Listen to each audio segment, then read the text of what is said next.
எந்த நிலையிலும் தொழுகையை விட்டு விடாதீர்கள், எந்த நிலையிலும் தொழுகையை விட்டு விடாதீர்கள். ஃபஜ்ருடைய தொழுகை உங்களுக்கு சான்று பகரும். அஸருடைய தொழுகை எவன் தவற விட்டு விட்டானோ அவன் உலகத்தில் இருக்கிற அனைத்தையும் இழந்தவனை போல் ஆவான் என்று ரசூலுல்லாஹி ஸல்லல்லாஹு அலைஹி வஸல்லம் அவர்கள் சொன்னார்களே.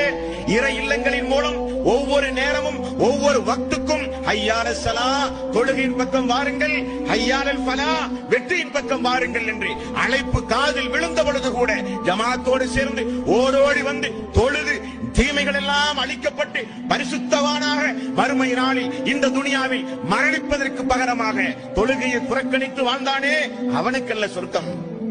ஓடோடி வந்து முதல் சஃபில் இமாமுடைய வலது பக்கத்தில் இருக்கிற மக்களுக்கு வானவருடைய பிரார்த்தனை என்று ரசூலுல்லாஹி ஸல்லல்லாஹு அலைஹி வஸல்லம் அவர்கள் சொன்னார்களே, அந்த ஜமாத்தை பின்பற்றி தன்னுடைய வறுமை காலத்திலும் செல்வமான நிலையிலும் சோதனையான கட்டத்திலும் எவ்வளவு பெரிய மன உளைச்சலுக்கு ஆனாலும் ஓடி வந்து சுஜூதில் கிடந்து தன்னுடைய மனக்குமுறலை அல்லாஹ்விடத்திலே ஒப்படைத்து அழுது தொழுது சுஜூதோடு தொடர்பு வைத்தானே அவனுக்குரியது அந்த சொர்க்கம்.